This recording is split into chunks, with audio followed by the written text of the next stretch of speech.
അവരൊക്കെ ഇത്തിരി മാറ്റമുണ്ട് കേട്ടോ. ഇച്ചിരി വർത്താനം കൂടുതലാണ് അവർക്കൊക്കെ. ഞാൻ പക്ഷേ ഇപ്പം അങ്ങനെയല്ല കേട്ടോ. ഇപ്പം എന്താണെന്നറിയോ, ഇപ്പം ഞാൻ തറുതല പറയാൻ പഠിച്ചില്ലായോ. ശരിക്കും പറഞ്ഞാൽ ഞാൻ തറുതല ആരോടും പറയാറില്ല കേട്ടോ. പക്ഷേ ഇവിടെ ഉണ്ടല്ലോ, ആദ്യമൊക്കെ ഞാൻ ദൂരം വഴക്കുണ്ടാക്കിയിട്ടുണ്ട്. ശരിക്കും ഇവിടെ വന്നിട്ട് കിട്ടിയ ഒരു സൂപ്പർ. ഇപ്പം എന്താണെന്നറിയോ, വെളിയിലോട്ട് പോയാലും ഞാനിങ്ങനെ എന്തെങ്കിലുമൊക്കെ ചുമ്മാ തട്ടിക്കയറി പറയുമല്ല, നമുക്ക് പറ്റാത്ത ഒരു കാര്യം വേറൊരാൾ പറയുമ്പോൾ നോ എന്ന് പറയാൻ എനിക്ക് പറ്റില്ല. ഞാൻ അവർ പറയുന്നത് കേൾക്കും. ഇപ്പം അങ്ങനെയല്ല. ഇപ്പം ഞാനങ്ങനെ പറയാൻ തുടങ്ങി. അതിപ്പോൾ എനിക്ക് ഈ ലൈവിൽ നിന്ന് കിട്ടിയൊരു ഇതാട്ടോ, വർത്തമാനം പറയാൻ. അതെനിക്ക് ഭയങ്കര ഇഷ്ടമാണ്. അതാണ് ഈ ലൈവ് എനിക്ക് ഭയങ്കര ഇഷ്ടം, വർത്തമാനം പറയാം. ഇപ്പം എന്താണ്, ഒത്തിരി നേരം വർത്തമാനം പറയണമെന്നാണ് എൻ്റെ ആഗ്രഹം. പക്ഷെ നടക്കൂല. സൂപ്പറായിട്ടുണ്ട്. അതാ ചേട്ടൻ തട്ടിവിടുന്ന കേട്ടോ, ഞാനല്ല. എന്നെ തെറ്റിദ്ധരിക്കരുതേ, ഞാനല്ല. ഞാൻ സ്വയം എന്നെപ്പറ്റിനെ പൊക്കി ഇങ്ങനെ പറയുമോ? ഒരിക്കലുമില്ല.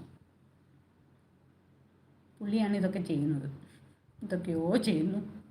അതൊന്നും ഞാൻ നോക്കുന്നേ ഇല്ല ഭാഗത്തോട്ട്. ശരിക്കും ഉണ്ണി.